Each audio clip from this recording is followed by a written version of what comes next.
Assalamualaikum warahmatullahi wabarakatuh. Selamat pagi, salam sejahtera untuk kita semuanya. Perkenalkan, saya Profesor Dr. Sukardiman, Apoteker Magister Sains, selaku Direktur Pendidikan Universitas Airlangga. Pada hari ini akan menyampaikan kuliah umum terkait dengan titel atau topik pengobatan tradisional dalam konteks Undang-Undang Kesehatan Republik Indonesia. Kita tahu bahwa pengobatan tradisional merupakan salah satu aset bangsa, aset Nusantara, budaya Nusantara yang berkontribusi pada pembangunan kesehatan di Indonesia. Sehingga pada kesempatan yang baik ini, kepada para mahasiswa baru Universitas Airlangga, tentu kami pertama mengucapkan selamat datang, selamat bergabung menjadi kesatria muda Airlangga. Sehingga kita akan menyampaikan secara singkat terkait dengan kuliah umum ini, yaitu adalah bagaimana peran serta atau peran strategis pengobatan tradisional ini dalam sistem kesehatan nasional, yang kita mulai dengan pendahuluan, yang berikutnya dengan konsepsi Undang-Undang Negara Republik Indonesia khususnya bidang kesehatan, yaitu adalah Undang-Undang Kesehatan terbaru nomor 17 tahun 2023. Walaupun tentunya substansi atau juga konsepsi Undang-Undang Kesehatan ini cukup beragam karena merupakan peleburan dari sekian banyak undang-undang menjadi undang-undang Omnibus Law yang lebih minimalis, atau tetapi tetap memiliki tujuan yang lebih besar lagi, yaitu adalah bagaimana mengefisienkan undang-undang menjadi satu undang-undang yang harapannya nanti bisa mewadahi semua kepentingan. Harapannya nanti di mana kita tahu bahwa undang-undang tentang kesehatan ini tentunya juga memberikan amanah begitu kepada negara, bahwa negara harus menjamin hak setiap warga negaranya. Untuk apa? Untuk bisa mewujudkan kehidupan yang lebih baik, yang lebih sehat, serta sejahtera. Ini yang penting, lahir dan batin, ya, baik itu jasmani maupun rohani, lahir dan batin. Untuk apa? Untuk bisa mencapai tujuan nasional. Apa itu tujuan nasional itu? Pasti adalah melindungi segenap bangsa, seluruh tumpah darah Indonesia, untuk memajukan kesejahteraan umum, tentunya sesuai yang diamanatkan dalam Undang-Undang Dasar Negara Republik Indonesia. Jadi artinya apa? Artinya Undang-Undang Kesehatan ini punya muatan yang sangat mulia, yaitu adalah bagaimana negara dengan nanti tentunya pelaksanaan di tingkat pemerintahan, di tingkat bawah itu nanti ada kementerian dan juga ada unit-unit terkait yang saling terkait itu, untuk bisa menjamin bahwa hak setiap warga negara itu bisa dijamin kehidupannya yang layak. Dan kita juga paham bahwa apa itu kesehatan? Kesehatan itu adalah tentu kondisi di mana jiwa kita itu sehat, ya, dari seseorang, baik itu secara tadi saya katakan fisik, kejiwaannya juga begitu, maupun yang tidak kalah penting adalah kesehatan sosialnya, begitu, ya. sosial kemasyarakatannya begitu. Bukan hanya sekedar terbebas dari penyakit yang memungkinkan tentunya harapannya goal akhirnya nanti masyarakat yang sehat itu, mahasiswa yang sehat itu adalah bisa hidup produktif. Mahasiswa itu bisa menyelesaikan tugasnya dengan baik sehingga nanti ada akselerasi capaian pembelajarannya, prestasi bukan hanya akademiknya, tapi juga soft skill-nya. Itu pun sebetulnya masuk dalam kategori kesehatan. Nah, dalam rangka untuk menuju ke sana, pasti ada upaya-upaya yang harus dilakukan. Upaya apa ya kesehatan itu bisa terwujud agar kita menjadi sehat jasmani dan rohani? Pasti harus ada sebuah rangkaian kegiatan begitu ya yang dilakukan secara berkesinambungan terpadu begitu ya untuk bisa memelihara dan meningkatkan derajat kesehatan masyarakat begitu. Dalam bentuk apa ya? Tentunya selain juga untuk kuratif, pasti juga tidak kalah penting adalah promotifnya. Tidak kalah penting lagi adalah preventifnya begitu. Dan yang ketika sudah tidak mungkin kita promotif, kita prevensi, berarti kita obati secara kuratif dan tetapi juga ada pemulihan kembali rehabilitatif dan atau paliatif juga. Paliatif adalah kondisi di mana memang kondisi yang sudah tidak memungkinkan lagi untuk disembuhkan dengan cara medis, tentunya akan ada upaya-upaya masyarakat atau stakeholder di sini yang memang punya kewajiban untuk pendekatan pengobatan secara paliatif yang dilakukan oleh siapa? Oleh pemerintah pusat, pemerintah daerah, atau masyarakat itu sendiri punya tanggung jawab bagaimana mengupayakan derajat kesehatan masyarakat Indonesia yang menjadi lebih produktif. Nah, ini yang penting. Jadi pelayanan kesehatan itu tentunya juga bisa dilakukan oleh masyarakat begitu dalam rangkaian untuk mendapatkan tadi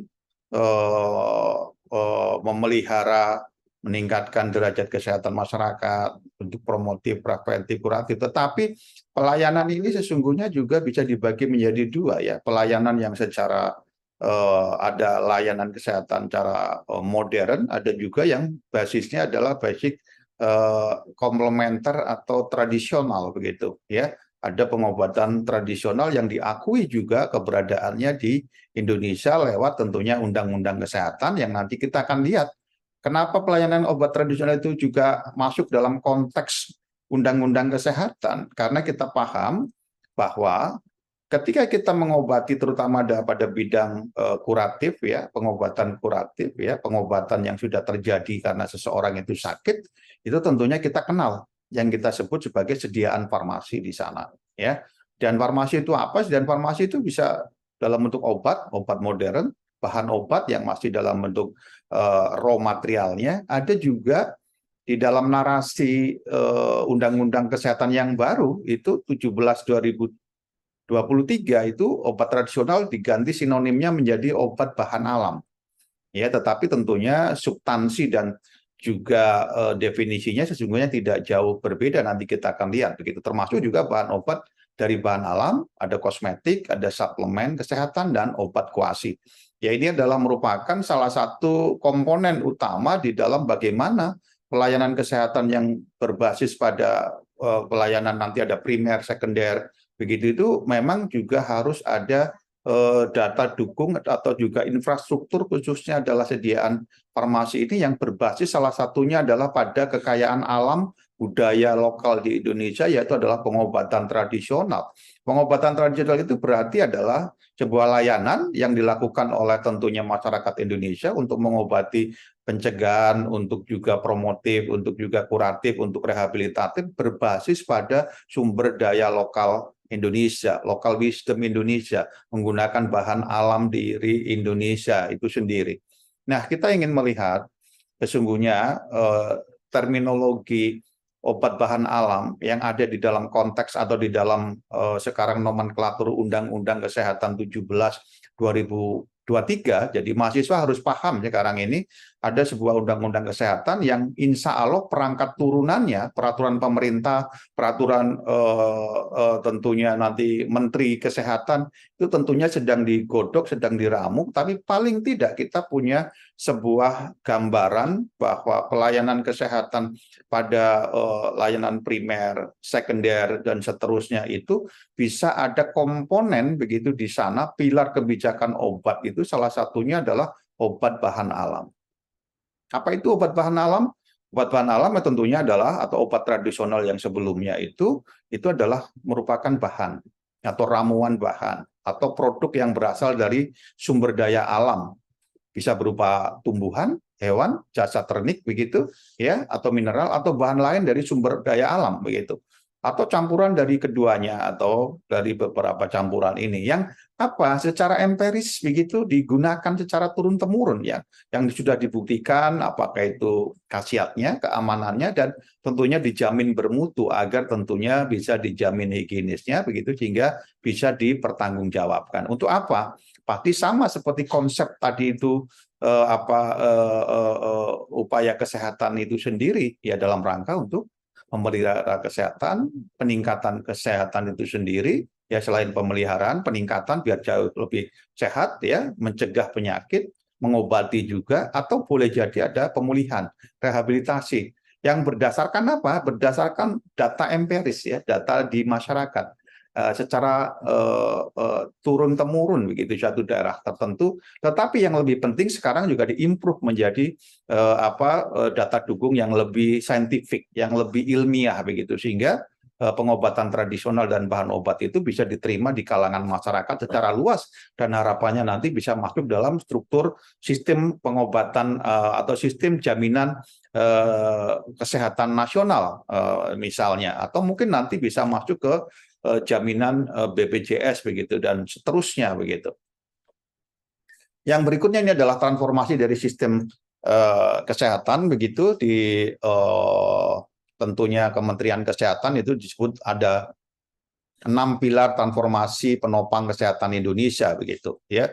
Jadi ada transformasi layanan primer, transformasi layanan rujukan atau juga sekunder, layanan rujukan, dan juga ada transformasi sistem ketahanan kesehatan, ada transformasi sistem pembiayaan kesehatan, ada transformasi sumber daya manusia kesehatan, dan transformasi teknologi kesehatan berbasis pada IT dan seterusnya begitu.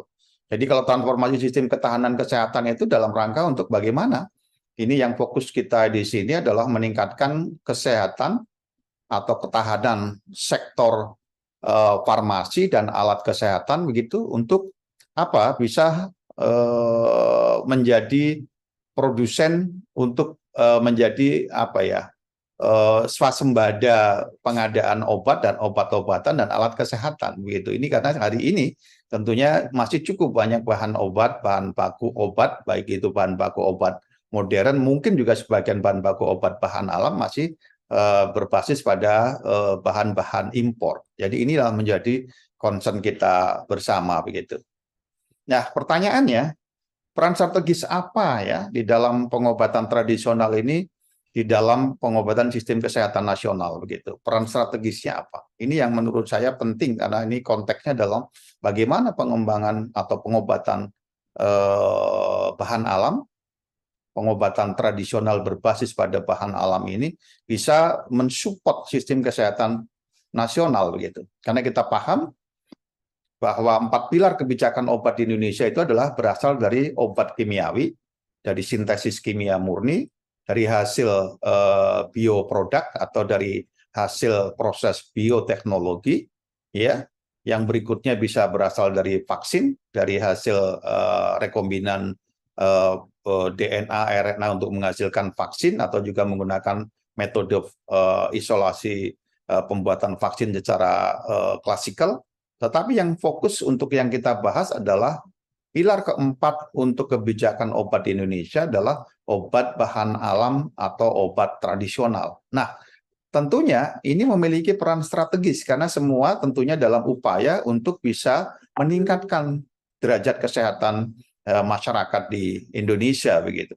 Jadi karena pilar keempat adalah kita lihat Indonesia adalah negara biodiversitas, ya, memiliki tentunya kekayaan alam yang luar biasa, biodiversitas ketiga dari 5 negara dengan mega biodiversitas terbesar di dunia, dan cukup banyak, beberapa ribu spesies tanaman yang bisa digunakan sebagai bahan baku obat begitu. Dan dari hasil penelitian Ristoja tahun 2017 itu juga disebutkan bahwa ada 32.000 lebih ramuan yang ada tersebar di seluruh Indonesia begitu, dan ada hampir 2.800 spesies tumbuhan obat itu digunakan oleh 405 etnis di 34 provinsi. Jadi artinya apa? Artinya masyarakat di seluruh provinsi di Indonesia sesungguhnya masih juga menggunakan bagaimana bahan alam, obat dari bahan alam atau obat tradisional itu untuk meningkatkan derajat kesehatannya begitu ya.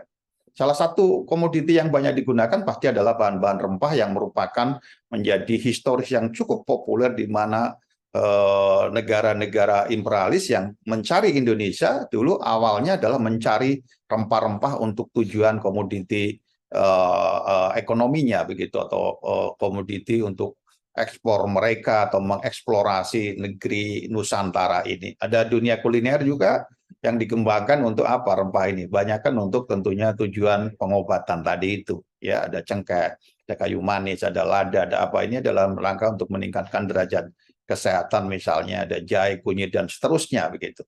Nah, ini yang perlu kita sampaikan secara singkat saja begitu ya, bahwa obat tradisional itu sendiri atau pengobatannya itu adalah tekniknya, tetapi basisnya itu adalah tentunya material yang digunakan dalam proses pengobatan pasti adalah menggunakan obat tradisional. Menggunakan dasar keputusan Kepala Badan POM tahun 2004 sesungguhnya, bahwa pengelompokan penandaan obat bahan alam itu tentunya ada 3, yaitu ada jamu yang berbasis pada bukti dukung berasal dari penggunaan empiris begitu ya, ini hampir lebih dari 11.000 produk begitu digunakan secara turun-temurun, memenuhi syarat pembuatan yang baik pasti sehingga yakin itu higienis, punya efikasi yang baik atau punya tentunya toksisitas yang tentunya diharapkan tidak ada, memenuhi syarat mutu produk ini yang tadi saya maksudkan. Jadi ini adalah untuk level yang paling bawah adalah jamu ya, yang ini cukup banyak produknya. Kalau yang naik pada level berikutnya adalah obat herbal standar. Jadi berasal dari biasanya dari jamu yang dikembangkan ya, tetapi dia sudah dibuktikan keamanan dan khasiatnya secara uji preklinik di animal model begitu. Bahan bakunya juga sudah terstandar ya, punya sertifikat CPOTB. CPOTB adalah calon pembuat atau juga cara pembuatan obat tradisional yang baik, memenuhi syarat mutu produk. Nah, ini jumlahnya juga semakin mengecil, mengerucut karena tentunya untuk mendapatkan register OHT juga tidak mudah, ada 77 produk sampai hari ini, dan ada 24 produk yang sudah sampai posisi fitofarmaka. Ini adalah posisi yang sangat excellent di sebuah klasifikasi obat bahan alam, yaitu adalah ketika sediaan itu sudah terstandar, punya data keamanan dan khasiat yang dibuktikan dengan cara uji klinik pada human, pada volunteer, apakah itu volunteer sehat atau pada penderita penyakit sesuai dengan indikasi dari pengembangan produk fitofarmakanya ini. Punya sertifikat CPOTB pasti, dan sudah memiliki uji praklinik juga yang mendukung untuk bisa dilakukan uji klinik dan memenuhi syarat mutu produknya begitu ya. Ini adalah cara singkat begitu adik-adik semuanya, biar agak punya konsep bagaimana sesungguhnya pengembangan obat bahan alam begitu ya, dari jamu menjadi sediaan fitofarmaka atau produk yang lain, itu adalah dari bahan alam, nanti tumbuhan, mikroba, biota laut, mineral, karena ini tentunya juga sumber biodiversitas kita ya, di mana ada bahan alam yang bagian negara mega biodiversitas, 17.000 lebih kepulauan begitu ya, sekian banyak tentunya jumlah tanaman yang ada yang bisa digunakan, termasuk hewan yang seterusnya yang bisa kita gunakan menjadi bahan baku untuk pengembangan obat bahan alam. Ya, setelah dilakukan pengolahan pasca panen, kita mendapatkan bahan yang dikeringkan yang namanya Simplicia. Kita bisa lakukan tahapan berikutnya diekstraksi, difraksinasi, dan hasil vaksinasi dikering secara molekuler. Dan itu nanti kita bisa kembangkan menjadi produk fitofarmaka dengan tadi tahapan-tahapan dilakukan screening, uji prekliniknya pada hewan coba dan diuji klinik pada animal model, sehingga kita akan bisa mendapatkan apakah obat itu tradisional tadi itu sudah sampai bisa level obat herbal standar atau sampai ke produk fitofarmaka. Ini adalah framework ya, regulatory atau juga cara sistematika pengembangan obat bahan alam menuju produk OHT, begitu sesungguhnya hampir sama, bahwa kita melakukan penyiapan bahan baku yang nanti harapannya di situ ada standarisasi mutu bahan baku ya dari Simplicia. Simplicia adalah bagian tanaman yang dikeringkan begitu ya, yang nanti bisa kita olah dengan cara ekstraksi dengan pelarut yang sesuai. Ada pengujian dengan menggunakan uji di luar tubuh in vitro, ada uji di dalam animal model, kita sebut dengan uji preklinik ya, baik itu uji toksitas maupun juga uji khasiatnya. Dan setelah itu kita formulasi menjadi produk yang sesuai begitu, dan dilakukan pembuatan produk di dalam industri yang sudah memenuhi syarat, yaitu adalah CPOTB, cara pembuatan obat tradisional yang baik. Demikian juga nanti kita lakukan uji preklinik atau uji klinik maksud saya, kalau kita akan kembangkan menjadi obat fitofarmaka. Kalau sudah memenuhi syarat, datanya sudah lengkap, kita bisa lakukan registrasi dan produksi di Badan POM ya. Tentunya Badan Pemeriksa Obat dan Makanan di Jakarta, yang nanti sudah akan ada beberapa regulasi yang ada, dan nanti akan juga diberikan evaluasi dan izin edar. Ketika sudah memperoleh izin edar karena sudah memenuhi syarat begitu, tentunya akan bisa di launching sebagai hilirisasi, komersialisasi begitu, yang nanti bisa dipasarkan di tentunya berbasis pada misalnya kerjasama dengan rumah sakit, berbasis pada dengan layanan distribusi obat di apotek, di PPF dan seterusnya begitu. Dan ini sudah skalanya adalah skala komersial. Ini adalah aspek yang dipertimbangkan dalam pengembangan bahan alam untuk saudara ketahui juga. Jadi ada bentuk sediaannya, ada komposisinya, ada standarisasi, ada uji klinik.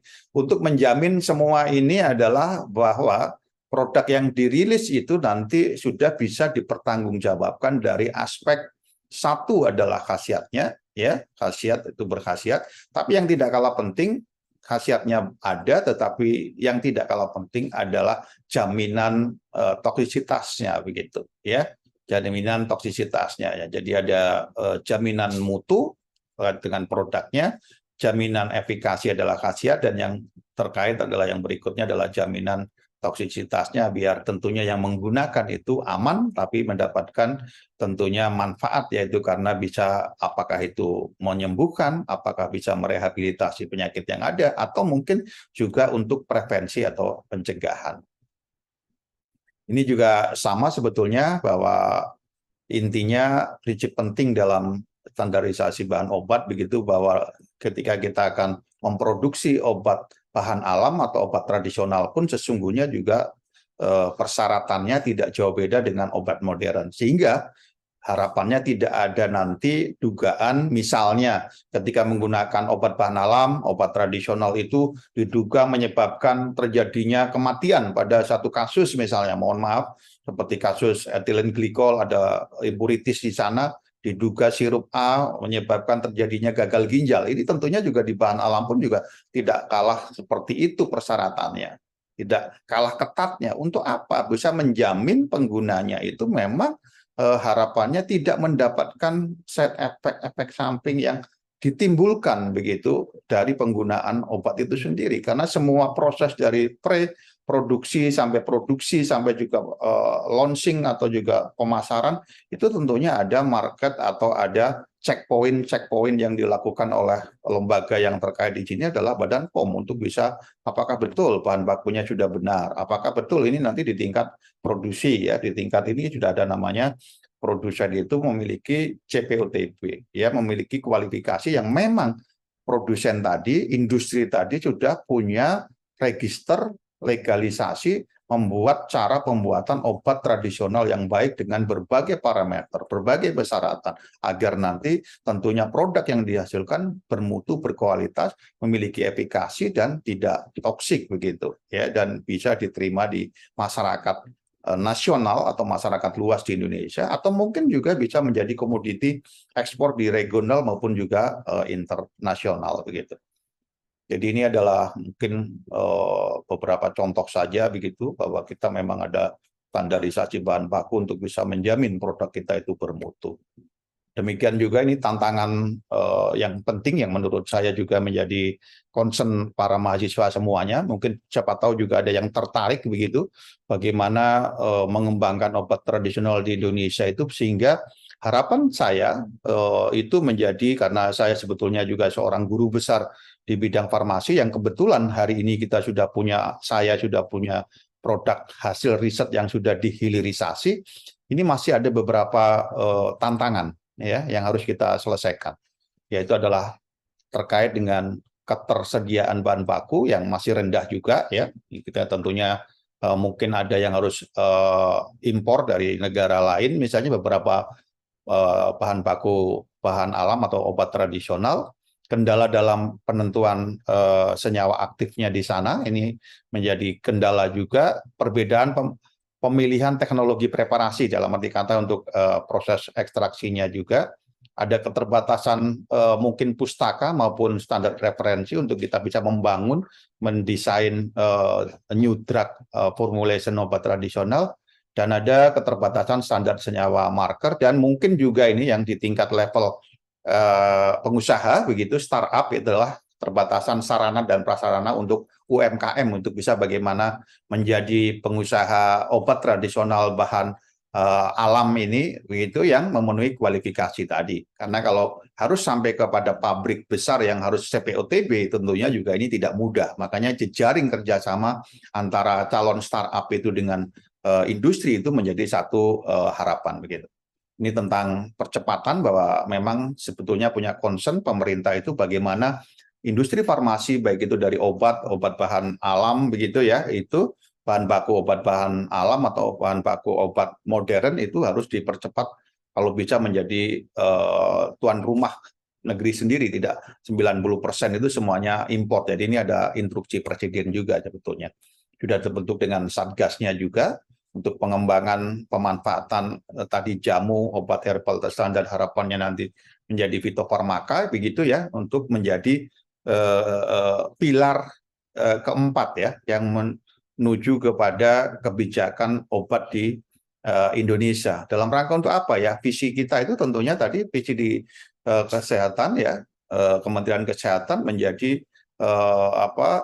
masyarakat yang memiliki ketangguhan kesehatan yang baik atau kondisi kesehatan yang baik begitu ya, jasmani rohani, sehingga nanti harapannya menjadi masyarakat yang sehat dan pasti akan produktif begitu ya dalam berbagai hal. Ini adalah tentunya ada roadmap begitu bagaimana percepatan pengembangan pemanfaatan obat bahan alam begitu di Kemenkes, khususnya di Badan POM begitu, untuk bisa memberikan kontribusi untuk bisa obat tradisional dengan bahan baku asli Indonesia, OBA ya, bahan obat asli Indonesia atau OME ya, obat asal Indonesia ya, tentunya akan menjadi harapannya tuan rumah di negeri sendiri.